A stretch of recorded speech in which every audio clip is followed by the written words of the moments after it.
This morning when you came in, you don't know one another. When client came into your office, what is the concept of a client when you first meet them? And what do you think their image of a psychotherapist is? And what is the concept of yourself as a person? And what do you say after you say hello?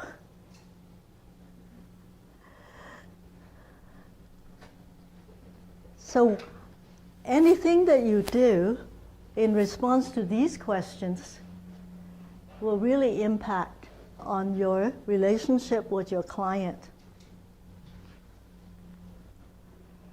Then why is the use of self so essential in therapy? Because you are the front and center of therapy. You are it. You're the most important instrument in therapy. And therefore, personal development is essential in connecting with your client and in also professional development. The common factor in psychotherapy, its most important factor is that you have to believe in the client that they can heal. They have the ability within themselves to solve the problem and to heal. If you don't have that belief, so when you are done therapy, what are they going to do? You've got to believe that the client has the ability and the capacity to heal, to solve problems, and you are a facilitator of that process. And how do we make that happen? And if you review the literature, you will find the most important factor is the relationship you have between you and your client.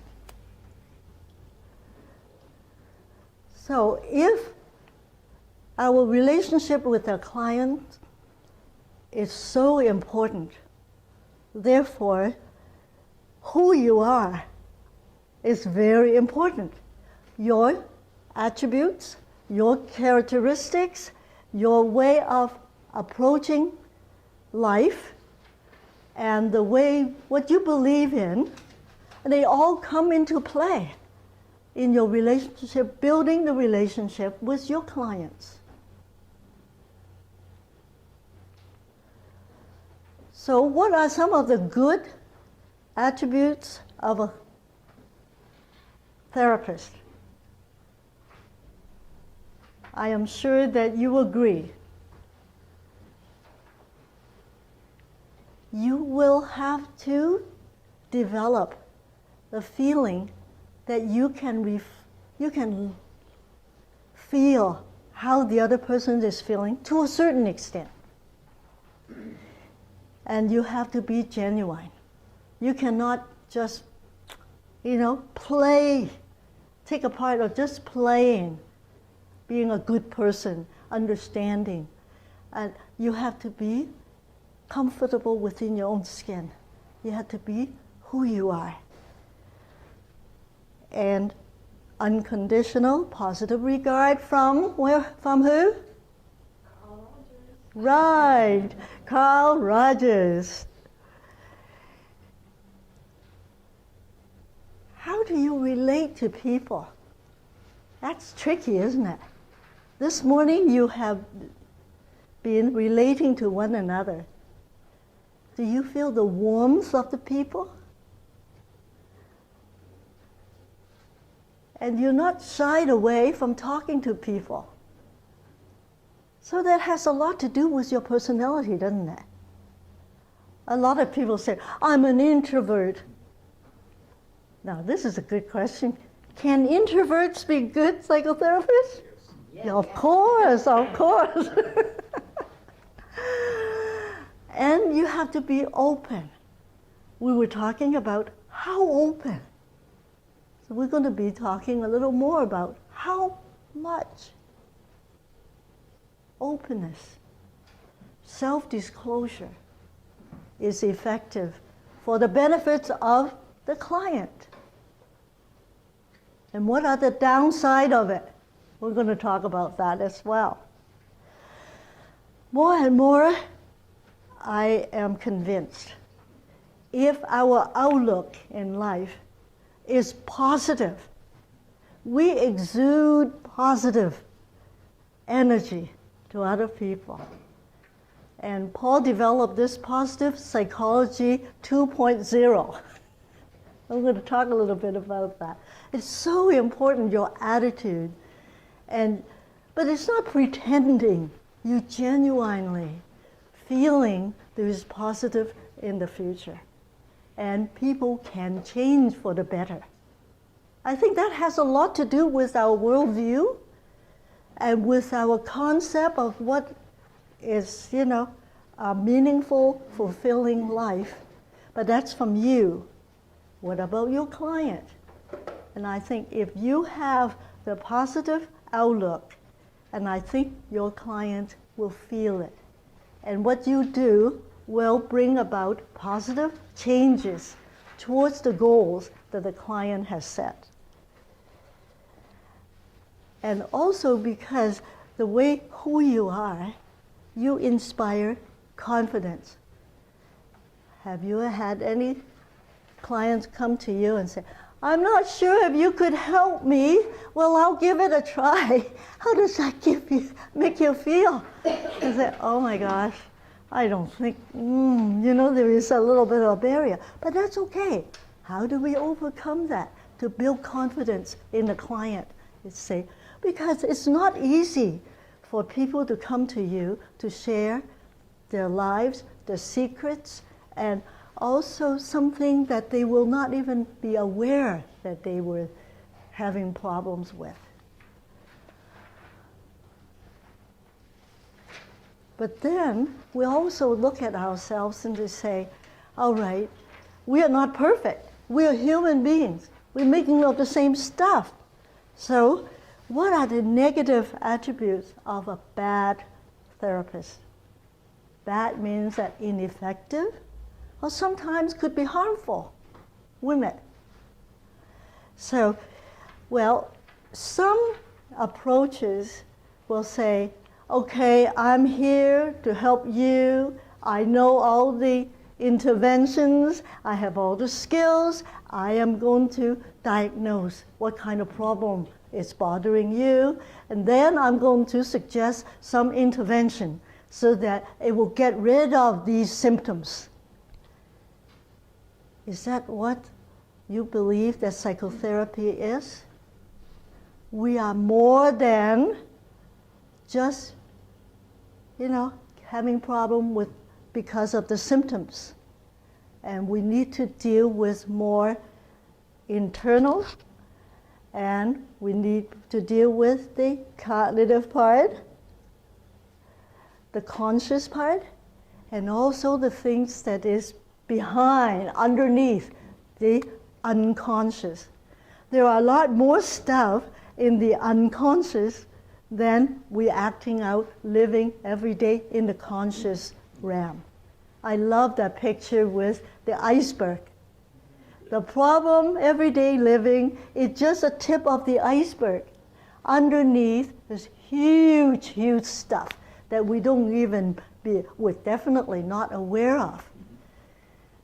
But when situation that triggers some of the things that was buried in the unconscious realm, and it will pop up. All of a sudden you say, I don't know why I cried. I don't know why I got angry. And I don't know, because we don't know who we are. We don't know what is inside ourselves. And so I think this course is really helpful to explore to a certain degree. We will never know everything.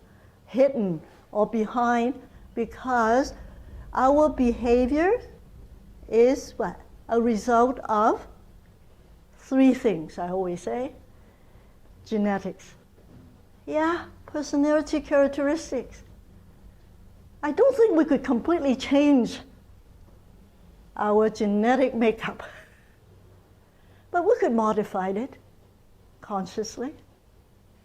And environment, how you were brought up, how you were treated in the world, and how you perceive the world. That's your environment. But the other thing too is learning. So this is why it's not hopeless.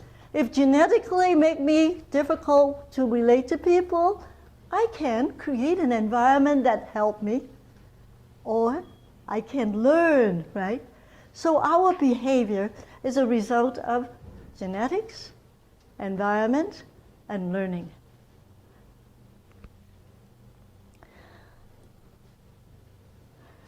In my calling card, you will find my motto is, it is more important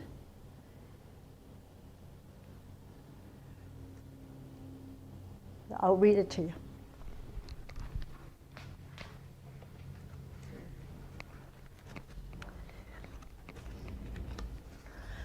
Who you are is more important than what you say and what you know.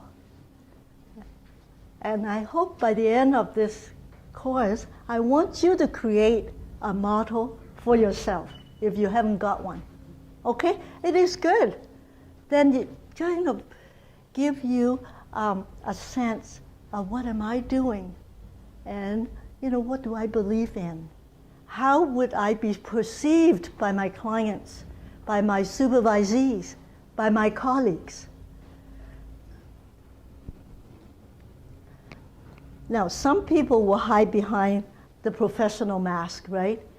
Well, sometimes we do need that. What persuasion, what type of orientation or approach people will do that behind the professional mask?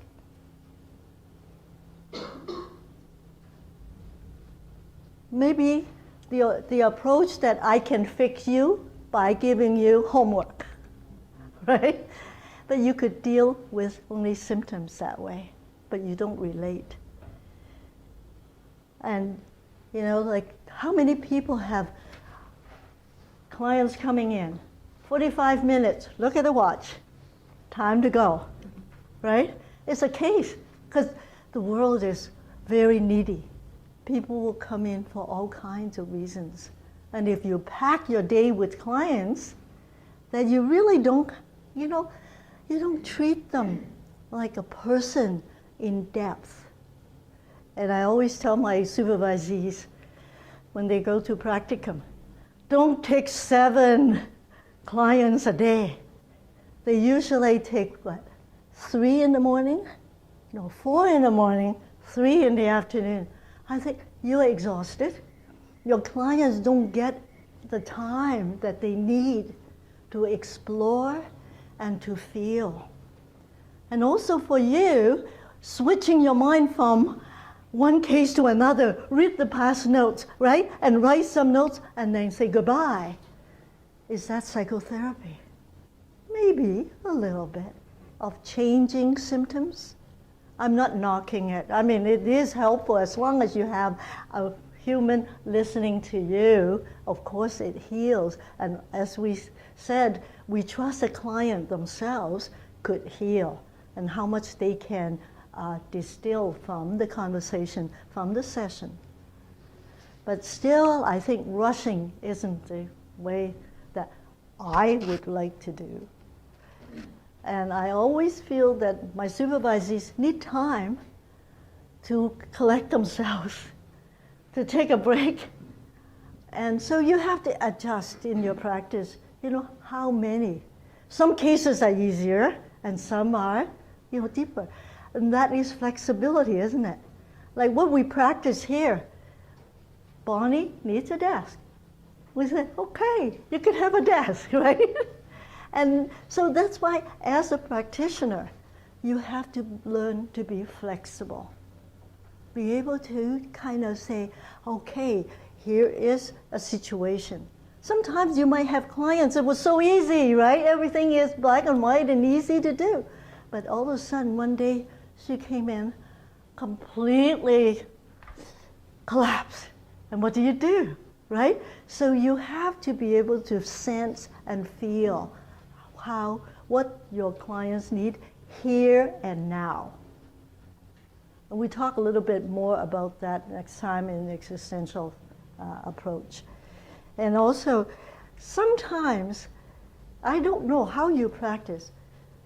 When you see a client's file on your desk, and you look over what was the situation, and then in your mind, at the end, how often we put at the end homework or goals to set before you come to see me, okay? So it was beautiful, everything all set up to say, now next week when you come, I want you to find some way that will motivate you to overcome this particular problem. And the client said, yeah, I will. So when they come in, you always say, look and say, well, homework last time, did you find this? I have a terrible week. It's okay. But at the end of a session, you got to give them something to work on. But if they come in, they haven't done the homework. This is why I don't give homework. Because if I give homework, they come in, they're just like everybody else, right? Demand this and this and that. Oh, I disappointed you. No, I don't give homework. I just say, what are the goals that we set together that you wanted to practice on this? So just give them a guideline, give them something concrete to do during the time and between sessions. And if they don't impose your agenda. I think that is very important. You say, okay, you got to learn how to deal with such and such. How come, what was the result? Sometimes, yes. Sometimes say, hey, I have overcome this fear, and this is so. Oh, I say, congratulations. Then you say, what are the highlights, and what are the lowlights of last week, and what are we going to work on? Then the most important thing, which I did not write in the earlier, is good listening, active listening. So often we talk too much. I fall into that too, trap. So often we wanted to tell them what I think you should do, but you are not her, you are not him. They have what? A different personality, genetics, they have been brought up in different environments, and they haven't learned, right? So our role is to listen. It's not easy to enter into the world of another person. How can you tell what the person had gone through? Here we have people who have done knee surgeries, okay? They know the pain.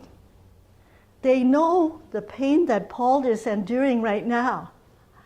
And I called my sister about, the swelling and all that.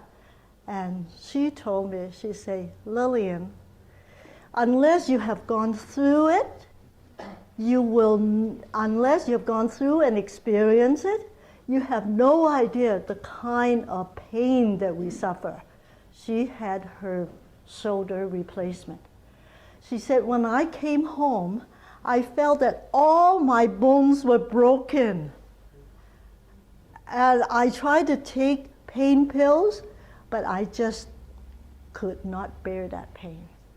You see, the same thing happened in our clients.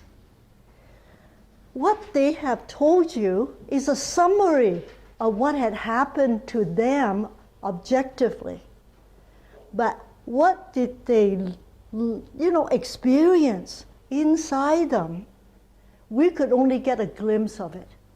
How do we get more, understand a little bit about how they experience And how do we, with our training, our studies, and our experiences, be able to understand where they are coming from and how we can test out. You see, you don't have absolute solution. This is what I was always against people have a list of intervention, do this and that. You don't really know what works within that particular person. They have a different attitude. They have to overcome a lot of things. So you have to ask them and say, okay, how would that work for you? What might be some of the difficulties that you might encounter? Maybe we would work on that way. Would you like to try to do this? So it is encouragement. It's understanding. It's feeling. We cannot completely feel how they feel, but it's try to feel how they might feel. Then with your knowledge, you say, how about try this? Different options. So they have the options to choose. What does that require of a psychotherapist? The psychotherapists need to know something, right? Need to feel and experience something. But you also need to have tools. I was saying that my brother is a builder contractor. In his tools, not just one toolbox, many boxes, many toolboxes, right? And you could just use the right tool at the right time. Sometimes you say, when you come out of a session, you say, oh, good, I have overcome. Yeah, congratulations.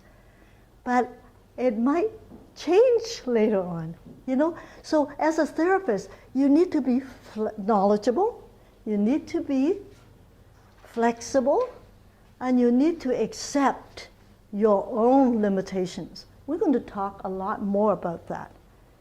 What I'm saying is that you have to listen and you have to understand yourself too.